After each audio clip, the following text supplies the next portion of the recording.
नमस्कार साथियों, हमारे चैनल में आपका बहुत बहुत स्वागत है। आज हम जो दीवानगी की हद तक जो सीरियल हमारा है उसका एपिसोड 3 देखेंगे। इससे पहले हमने एपिसोड 2 तक की कहानी अपने चैनल पर अपलोड कर रखी है। आप लोग हमारे चैनल में को सब्सक्राइब कर वीडियो में जा करके उस स्टोरी को देख सकते हैं। आज हम एपिसोड 3 पर बात करेंगे।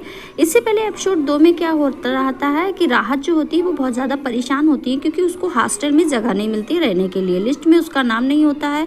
तो वह मैडम के पास जाती है। मैडम उसको एक सजेशन देती हैं कि उसका अपार्टमेंट खाली है, वो वहाँ जाकर रह सकती है और वो वहाँ जाकर उसको छोड़ देती हैं। लेकिन इसके पीछे एक राज होता है क्योंकि जो वंश होता है, वंश के इशारों पर मैडम काम करती है।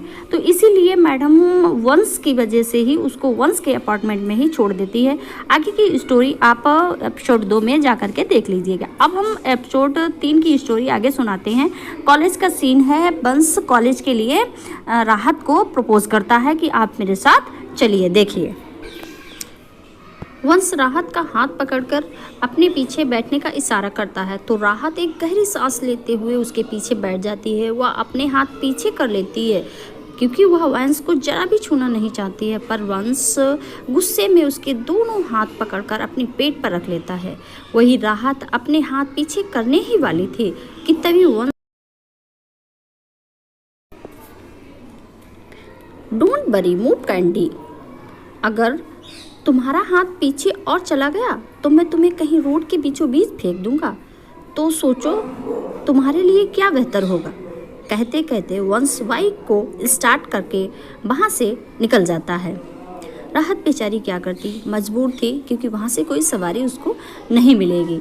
वही राहत वंश को कस के पकड़े हुए थी क्योंकि वंश फुल स्पीड में बाइक चला रहा था, जिससे राहत को डर लग रहा था। वह उस दिन को कोस रही थी कि जब वंश को किसकी करने चली थी। उस वक्त वह कॉलेज में ना आती तो आज यह सब ना होता। उसे खुद के ऊपर बहुत गुस्सा भी आ रहा था, पर वह कर भी क्या सकती थी। पर जैसे चला जा रहा था वैसे वो होने ही नहीं दे सकती थी। इसी वजह से राहत कुछ सोचने लगती है। वह बाइक के मिरर से अंश को देखते हुए, जो शायद उसे ही देख रहा था, उसे महसूस होता है तो अपनी नज़रें दूसरी तरफ फेर लेती है। वही आधे घंटे के बाद कॉलेज का सीन है। पार्किंग एरिया है। पार्किंग एरिया में वंश अपनी बाइक को रोक देता है। वही राहत बाइक रुकने की वजह से अपनी आंखें खोल देती है। वह जब कॉलेज को देखती है तो बाइक से उतरकर वहां से जाने ही वाली थी कि तभी वंश जो बाइक पर बैठे अपने एक हाथ से हेलमेट निकालते हैं। उससे अभी अपने सर पर ब्लैक हुडी डाली हुई थी। वही वंश राहत का हाथ कस से पकड़कर अपनी ओर खींचता है। राहत कुछ समझ नहीं पाती है। पहले ही वंश उसके दोनों गालों को पकड़कर उससे मुलायम ओठों से अपने ओठ पर रखकर स्ट्रगल करने लगता है। जैसे ही राहत डर से भर जाती है क्योंकि वह पार्किंग एरिया में है। वह किस्मत से वहाँ पर कोई नहीं था, पर कोई भी आ सकता था ज़रूर। इसी बात की फिक्र राहत को थी। वह अपने हाथों से वंश के सीने को पुश करने की कोशिश कर रही थी, पर वंश स्ट्रॉन्ग से जिसकी वजह से राहत की कोशिश कोई भी काम नहीं कर रही थी। जैसे राहत उसको खुद से दूर करने की कोशिश कर रहे थे, उतना ही वंश उसकी कमर को कसकर अपनी ओर खींच रहा था, जिसकी वजह से राहत के आंखों से आंसू आने लगे। उसे बहुत ही डर लग रहा था। वह बेबस मासूम कर भी क्या सकती थी। वही वंश राहत के आंसू को टेस्ट करता है। जो वंश रुक जाता है वह अपनी सिल्वर आइज राहत की नीली आंखों में देखता है। वही वंश राहत के गालों को थप्पे हुए प्यार से उसकी नीली आंखों को देखकर, कैंडी क्लास खत्म होने के बाद यहीं पर आ जाना, अगर तुम मुझे यहाँ नहीं दिखी तो। कहते कहते वंश ठंडी आंखों से राहत को देखने लगता है। उसकी आंखों में वार्निंग साफ साफ राहत को दिख रही थी, जिसे ना चाहते हुए भी राहत अपना सर हाँ में हिलाकर वहाँ से भागते हुए चले जाते हैं। वहीं कोई था जो उन लोगों को देख रहा था। वह कुछ सोचते हुए वहाँ से राहत के पीछे पीछे चला जाता है बिना वंश की नज़र में आए। वही राहत सीधा क्लासरूम में आ जाती है। वह देखती है कि आज आरिश क्लास नहीं है तो वह फ़ोन निकालकर उसे कॉल कर देती है। करीब 3 दिन के बाद आरिश कॉल उठा लेती है। तभी राहत परेशानी भरी आवाज़ में, आरिश तू है कहाँ पर? सब कुछ ठीक तो है यार? और तू आज कॉलेज क्यों नहीं आई? आरिश, राहत की परेशान भरी आवाज़ सुनाकर उसे शांत करते हुए, राहत मैं बिल्कुल ठीक हूँ, वह बस आज कुछ काम था और भाई भी घर पर नहीं था, तो इसकी वजह से हम दोनों आज बाहर जा ही रहे थे। कल मैं कॉलेज आ जाएंगे, तो तुम इतना टेंशन मत लो, आज का दिन अकेले ही ले। आरिज की बात सुनकर राहत छोटे बच्चों की तरह आवाज़ निकालते हुए, मतलब तू आज कॉलेज नहीं आ रही है?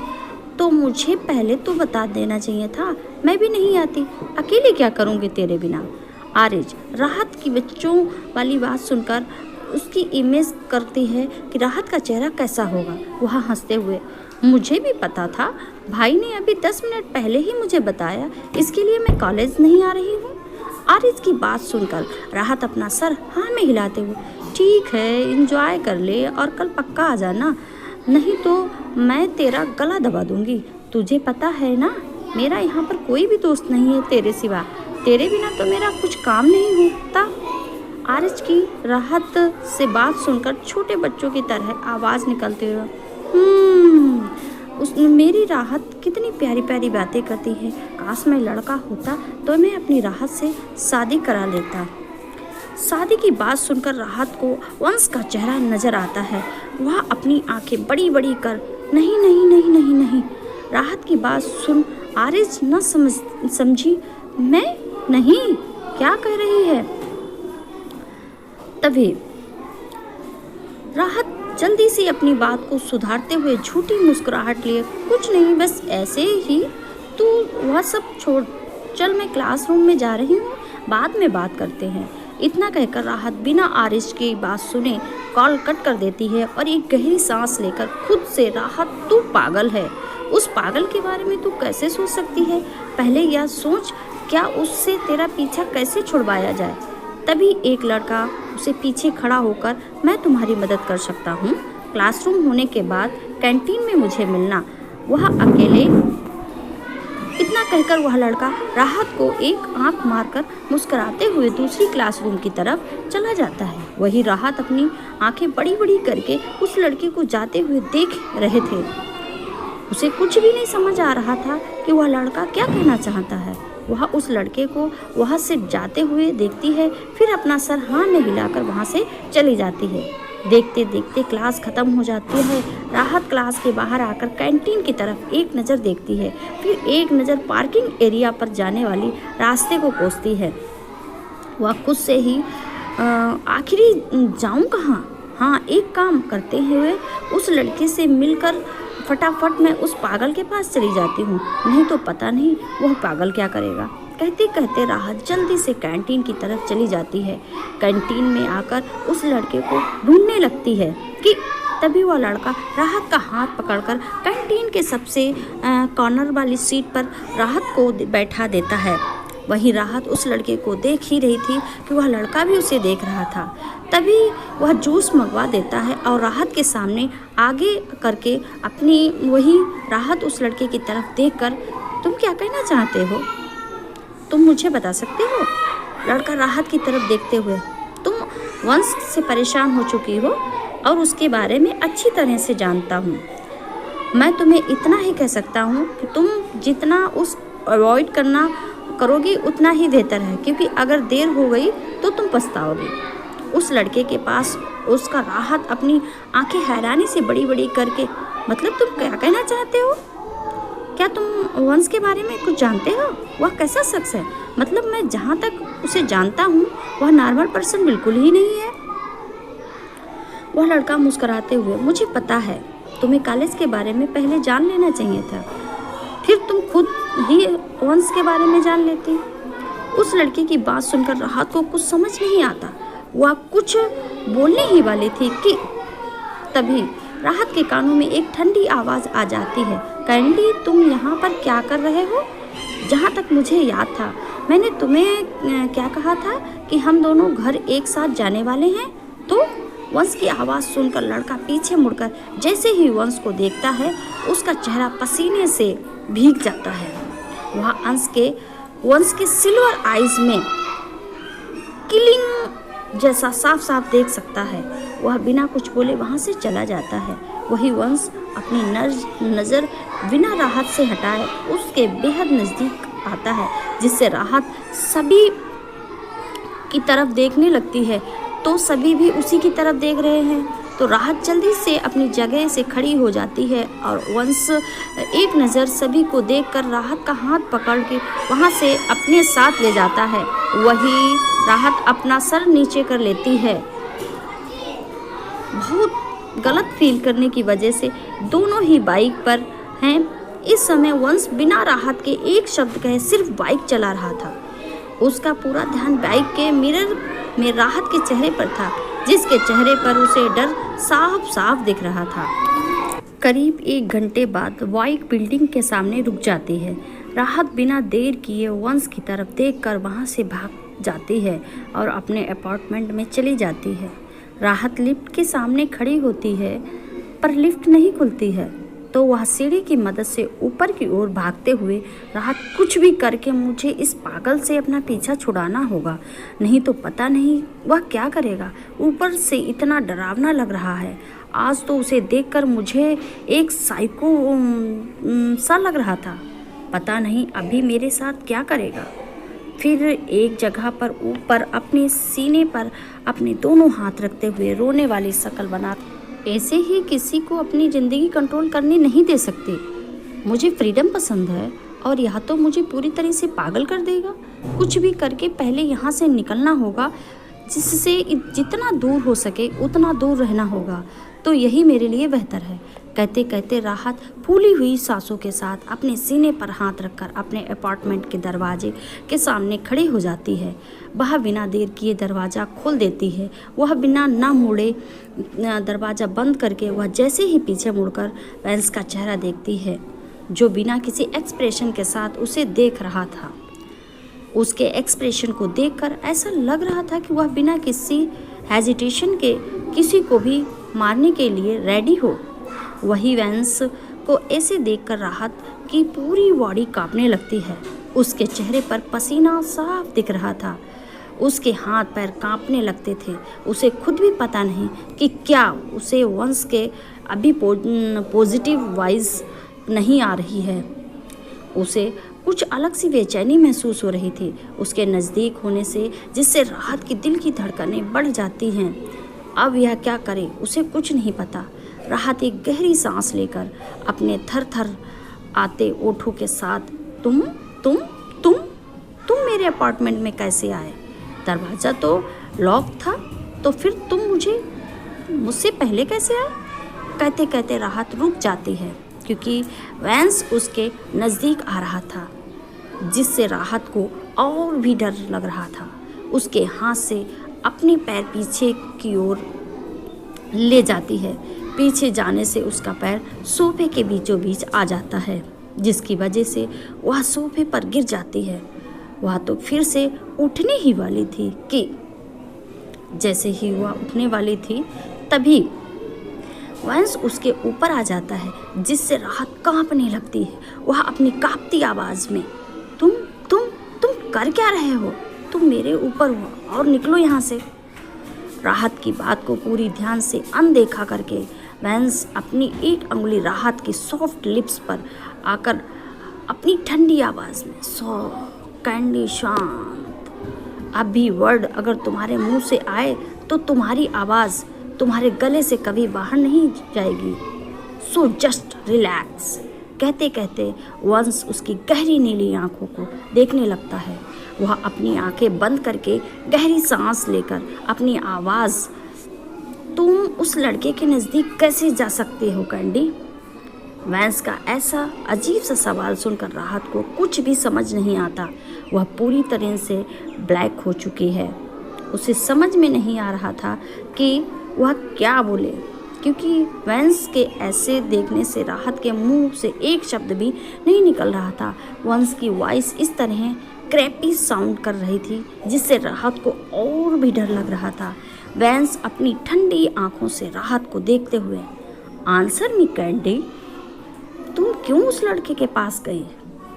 वंश की बात का राहत कोई भी जवाब नहीं देते हुए वह चुप रहती है। उसकी चुप्पी को महसूस करके वैंस के हाथों की मुट्ठियां बन जाती हैं।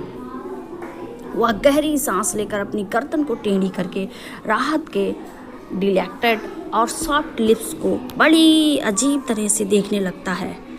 वैंस अपनी गर्म सांसें राहत के चेहरे पर छोड़कर अपनी ठंडी आवाज़ में, okay candy, if you don't want to answer then be ready for punishment, कहते कहते वैंस राहत की चेन को पकड़कर ऊपर करके बिना किसी देरी से उसके लिप्स पर अपने लिप्स रखकर उसे हार्श किस करने लगता है, जिससे राहत के लिप्स से ब्लड आने लगता है। पर फिर भी राहत अपना मुंह नहीं खोलती है। वह वैंस के कैद से खुद को छुटाने की कोशिश करती है, पर वैंस उसे उसकी कस कर पकड़ता है, जिससे राहत को बड़ी मुश्किल हो रही है। जिस समय वह उसे पकड़े है, उनके दोनों हाथ वैंस ने कसकर पकड़े थे, जिसकी वजह से उसकी कलाइयों पर अंश की अंगुलियों के निशान थे। तो वही वंश राहत के लोअर लिप्स को विट करता है, जिससे राहत की आंखों से आंसू आने लगते हैं और वंश एक गहरी सांस लेकर राहत की नीली आंखों को देखने लगता है, जिसमें मोतियों जैसे आंसू भरे हुए थे। वह डरी सहमी नजरों से उसे देख रही थी। उसे देखकर उसके चेहरे पर एक अलग से एक्सप्रेशन आते हैं। वह वही अपनी सिल्वर आइज में हद से ज़्यादा कोल्डनेस राहत के लोअर लिप्स को अपने अंगूठे से रब करते हुए, you are only mine, okay candy, don't forget this line casual. यह लाइन तुम्हें याद रखनी होगी।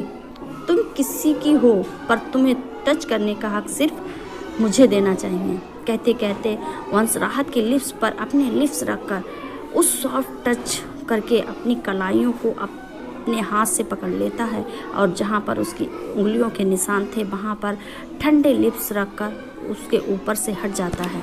वह दरवाजे की तरफ खड़े होकर बिना पूछे मुझे राहत को 9:30 बजे आ जाऊँगा, तब मुझे तुम्हारे हाथ का खाना खाना है। अगर मुझे खाना ना मिला तो छोड़ो, उसे कंटिन्यू करने में मुझे वक्त नहीं लगेगा। कहते हुए वैंस गुनगुनाकर वहाँ से चला जाता है। वही राहत एक स्टैचू की तरह सोफे पर लेटी हुई थी। उसे कुछ भी समझ नहीं आ रहा था कि वह क्या करे। उसकी आंखों से न जाने कितने आंसू आने लगे थे, उसके हाथ पैर कांपने लगे थे। वह बिना देर किए अपने रूम में जाकर वॉशरूम में आकर शावर को ऑन कर जमीन पर अपने घुटनों से चेहरा छुपा लेती है, टूट टूट कर रोने लगती है। वही वंश अपने रूम में आकर पूरी तरह से ब्लैक ड्रेस अप हो जाता है। उसने अपने चेहरे पर एक ब्लैक मास्क लगाया हुआ है, जो सर पर ब्लैक हुडी लगाई हुई थी, जिससे कोई भी वंश को नहीं पहचान सकता था। वह अपने डोर से एक नाइफ निकालकर उसे बड़ी अच्छी तरह से देखकर अपनी गर्दन टेढ़ी करके, now it's time for you to work, कहते हुए बहुत बड़ी अजीब तरह से नाइफ को देखते हुए वंश वहाँ से चला जाता है। वंश पार्किंग एरिया में आकर अपनी बाइक पर बैठ जाता है। उसे किसी का मैसेज आ जाता है तो उसके चेहरे पर एक अजीब सी मुस्कुराहट आ जाती है। वह अपना सर हिलाकर गुनगुनाते हुए बाइक चलाने लगता है, पर वह गुनगुनाई हुई वॉइस बेहद क्रिपी साउंड कर रही थी। वही एक ब्लैक कार में एक लड़का कार चला रहा था। वह खुद से ही, यार मैंने राहत को अपना नाम भी नहीं बताया। कल जब मैं उससे मिलूँगा तब मैं उससे अपना नाम और वंश के बारे में बता दूँगा, जिससे राहत वंश से दूर हो जाएगी। पता नहीं वह उसके साथ क्या करेगा। कहते कहते वह लड़का कार चला रहा था, तभी उसे एक लड़का रोड पर बैठी हुई नज़र आता है, जिसे देखकर वह लड़का अपनी कार की स्पीड कंट्रोल करने की कोशिश करता है। इसी चक्कर में उसका डिसबैलेंस हो जाता है। वह उस वक्त पर रहते उस लड़के से 2 कदम की दूरी पर कार रुक जाती है। वही कार के अंदर बैठा लड़का अपना सर स्ट्रिंग कर लेता है, जिससे उस लड़के के सर से खून आने लगता है, जिससे उसका सर बेहद दर्द करता है। वह लड़का कार बाहर आकर उस लड़के को देखता है, जो वैसे बैठते हैं अपने हाथों में नाइफ लिए रास्ते के बीचों बीच बैठा, गोल गोल घुमाकर उस नाइफ को। लड़के को ऐसा देखकर वह लड़का जो कार से बाहर आया था, वह लड़के को गौर से देखता है, जिसे ब्लैक हुडी अपने सर पर डाली हुई है और चेहरे पर ब्लैक मास्क डाला हुआ था। ना जाने क्यों उस लड़के को उस लड़के से मर्डर वाइस से आ रही थी। फिर भी वह अपने आप को शांत करके थोड़ी सी हिम्मत करके उस लड़के की तरफ जाता है और उस लड़के को गौर से देखता है। वह लड़का उस लड़के की तरफ देखते हुए उसे अपनी लड़खड़ाती हुई आवाज़ में, तुम ठीक हो या तुम पागल हो? ऐसे कौन रोड पे बीच में बैठता है? पता है तुम्हारी जान जा सकती थी। तुम जानते हो तुम कहाँ बैठे हो? कुछ बोलो, अगर मेरी वजह से कोई कुछ हो जाता तो तुम मुझे क्या मार कर चला जाता? इतना कहकर वह लड़का जैसे ही उस लड़के के कंधे पर हाथ रखने वाला था, वह लड़का उस लड़के का हाथ पकड़कर अपनी सिल्वर आइज में किलिंग एरिया और लेकर के लड़के का हाथ पकड़कर उसके हाथ में जो नाइफ था उसे बिना देर किए लड़के के से उसी हाथ को काट देता है और साथ ही साथ वह उस लड़के के शरीर पर उस नाइफ से लगातार वार करने लगता है। वह लड़का दर्द से चिल्लाने लगता है। वह खुद से छुटाने की कोशिश कर रहा है, पर वह लड़के के वार से लड़का दर्द से करहा रहा है। वही वह लड़का उस लड़के की गर्दन को काटने और ठंडी आंखों से उस लड़के को देखता है तो वह लड़के की जबान से अपने आप वंश सामने और कोई नहीं वंश है जो अपनी गर्दन टेढ़ी कर उस लड़के के कथन को कस के पकड़कर अजीब तरह से, क्या कहना चाहते थे मेरी कैंडी से? क्या तुम मेरे बारे में उसे बताना चाहते थे? पर कैसे बताओगे? तुमने बहुत बड़ी गलती कर दी उसे हाथ लगाने की, जो मुझे बिल्कुल पसंद नहीं है कि कोई भी मेरी चीज़ पर कोई नज़र भी डाले। और तुमने तो हाथ लगा दिया, गलती कर दी ना, सज़ा तो मिलनी ही होगी। कहते कहते अपने हाथों से जो नाइफ था उससे उस लड़के की बिना बात सुने उसके गर्दन के बीचों बीच डाल देता है, जिससे उस लड़के के मुंह से खून आने लगता है। वही वंश अजीब तरह से उस लड़के को देखकर उसके बालों से पकड़कर उसे कार के अंदर बैठा देता है। कार को लॉक करके कार में से पेट्रोल को निकाल देता है, वही जिससे वह पेट्रोल कार से बाहर आने लगता है। वही वंश अजीब तरह से मुस्कुराते हुए कार के सामने खड़ा होकर अपने दोनों हाथों में अपना चेहरा लिए बड़ी मासूम सी शक्ल बनाते हुए, या दूसरा तुम्हारे लिए कुर्बान हो गए। हम दोनों को एक करने के लिए कितनों की कुर्बानी देनी पड़ेगी, क्या पता, ऐसा बोलता है। फिर अपने हाथों की तरफ देखते हुए छोटे बच्चों की तरह मुंह बनाते हुए, सॉरी, गलती तुम्हारी है कैंडी, तुम्हारी वजह से मेरे यह मासूम हाथ खून से भर गए हैं। कैंडी, तुम ना बहुत बुरी हो, पर कोई बात नहीं, मैं कौन सा अच्छा हूँ। कहते हुए उसे अपने पॉकेट से लाइटर को निकालकर उसे जलाते हुए कार की तरफ देखकर अपने दूसरे हाथ को वाई के इशारे में कर वी विल मीट अगेन कहता हुआ, कहते कहते वह लाइटर को उस कार की तरफ फेंक देता है, जिससे वह कार है जो जलने लगती है। वहाँ से जाते हुए तिरछी मुस्कुराहट लिए, इन हेल। वंश ने इतना ही कहा था कि तभी कार ब्लास्ट हो जाता है, जिससे वंश अपने दोनों हाथ पॉकेट में डाले अपनी बाइक की तरफ चला जाता है। बाइक पर बैठकर गुनगुनाते हुए वहाँ से चला जाता है। वहीं दूसरी तरफ राहत किचन में आटे से नहाई हुई, अपने सर पर हाथ रखे हुई छोटे बच्चों की तरह रोते हुए, करूं तो करूं क्या, एक तो खाना तुमसे बनना था, आता नहीं है। इस पागल नो मिस्टर क्रिपी, क्योंकि पागल है पर क्रिपी भी तो है। पता नहीं अब मैं क्या करूं और क्या खाऊंगा, क्या खाने को दूंगा। एक काम करते हैं, बाहर से मंगवा देते हैं। मिस्टर क्रेपी, कौन से पता चलने वाला है कि मैंने बनाया है या बाहर से मंगवाया है। कहते कहते राहत जल्दी से अपने मोबाइल को ढूंढने लगती है, इससे पहले कि वंश यहाँ पर आ जाए। उसे बस कुछ भी करके आज की रात कैसे भी करके वंश के कहने के हिसाब से चलना है। वाकई वह कल देखेगी कि उसे कहाँ पर जाना है, या ये सोच रहे थे।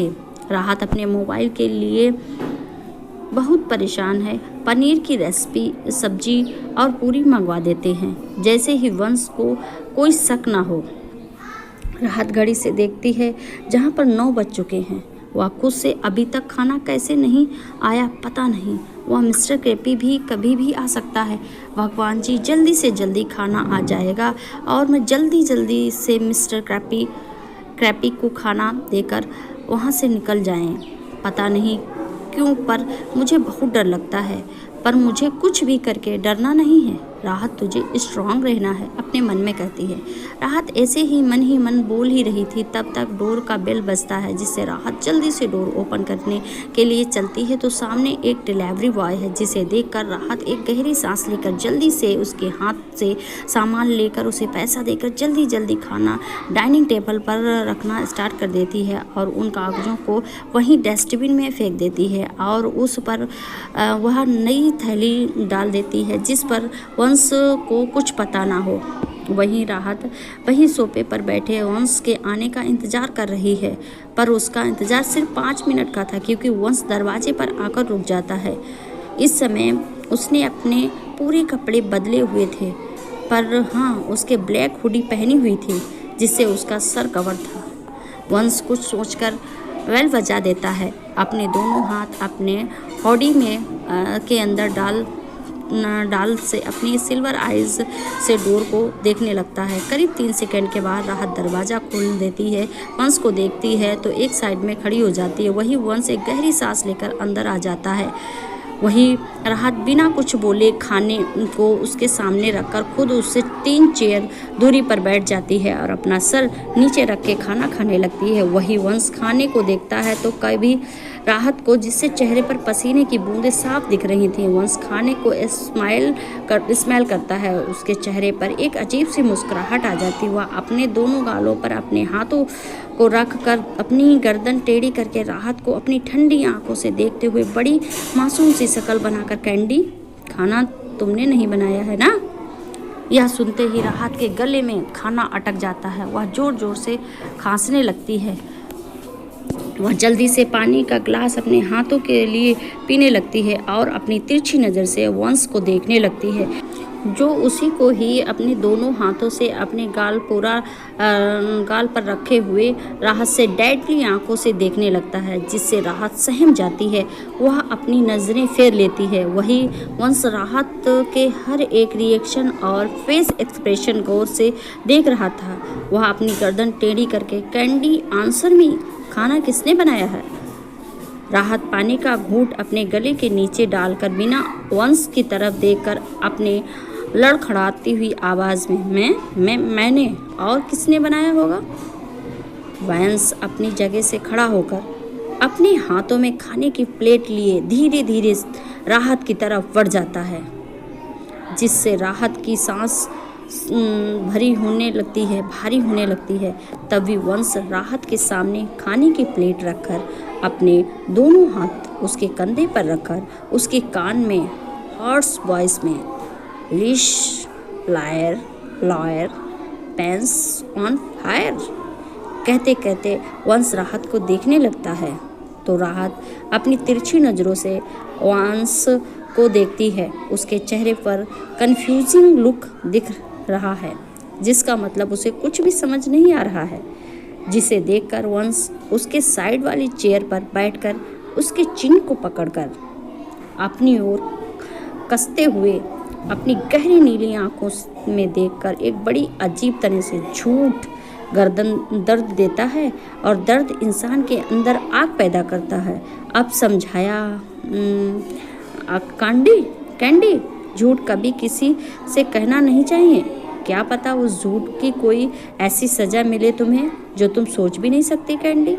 यह सुनते ही राहत पूरी तरह से फ्रीज हो जाती है। उसकी आंखों में डर साफ साफ देख जाता है। वही उसे ऐसा देखकर वैन सारा खाना उसके सामने करके बिना एक्सप्रेशन के साथ, ईट, खाओ इसे। यह सुनते ही राहत ना समझने इसका मतलब वंश अपने दोनों हाथ अपने सिर के पीछे करके चेयर पर बैठकर बिना राहत को देखकर खाने की तरफ देखते हुए, पूरा खाना खा लो, अगर मुझे एक भी चावल का दाना देखा तो यू नो माई वार्निंग। क्या तुम भूल गई? मुझे याद दिलाने में वक्त नहीं लगेगा। यह सुनते ही राहत बिना कुछ बोले अपना खाना खाने लगती है। वह मुंह फुलाए पूरा खाना खा रही थी और मन ही मन वंश को कोस भी रही थी। उसे देखकर वंश के चेहरे पर एक अजीब सी मुस्कुराहट आ जाती है। वह भी जल्दी से जल्दी गायब हो जाती है। वह बिना किसी एक्सप्रेशन के साथ सिर्फ राहत को देख रहा था, जो छोटे बच्चों की तरह मुँह बनाते हुए खा रही थी। वही राहत पूरा खाना जैसे तैसे करके खाकर पानी का ग्लास हाथों में लिए पानी पीने लगती है और गहरी गहरी सांसें लेने लगती है। वही वंश सिर्फ अपनी ठंडी आंखों से राहत को देखता है, जिससे राहत को अनकंफर्टेबल फीलिंग महसूस होती है। वह बिना कुछ बोले अपनी जगह से खड़ी होकर अपने कमरे की तरफ चली जाती है। वही वंश राहत को ऐसा जाते हुए देखकर पीछे से ही, तुमने तो खाना खा लिया, पर मेरा क्या? क्या तुम यह चाहती हो कि मैं तुम्हें खाऊं? मुझे कोई भी हेजिटेशन नहीं है, बड़े आराम के साथ मैं तुम्हें खा सकता हूँ। तुम्हें पता है क्यों? क्योंकि तुम्हारे यह क्रेपी लिप्स जिसका टेस्ट मुझे बहुत पसंद है, तुम्हारी फ्रेजेंस और स्माइल मुझे बहुत अच्छा लगता है। उसकी डोमेस्टिक वॉइस सुनकर राहत को बहुत गुस्सा फील हुआ। वह पीछे मुड़ करके उसे देखती है, जो उसे बड़ी ही अजीब तरह से देख रहा है। वही राहत गहरी सांस लेकर पुसी फेस बनाकर, अब तुम्हें क्या चाहिए? घर पर तो कुछ भी नहीं है और ना ही मुझे कुछ बनाना आता है सिवाय मैगी और पास्ता के। राहत की बात सुनकर वंश बेफिक्री के साथ, जो तुम्हें आता है वह मुझे बना कर दे सकती हो। मुझे सिर्फ तुम्हारे हाथ कहीं खाना खाना है, चाहे वह कुछ भी हो।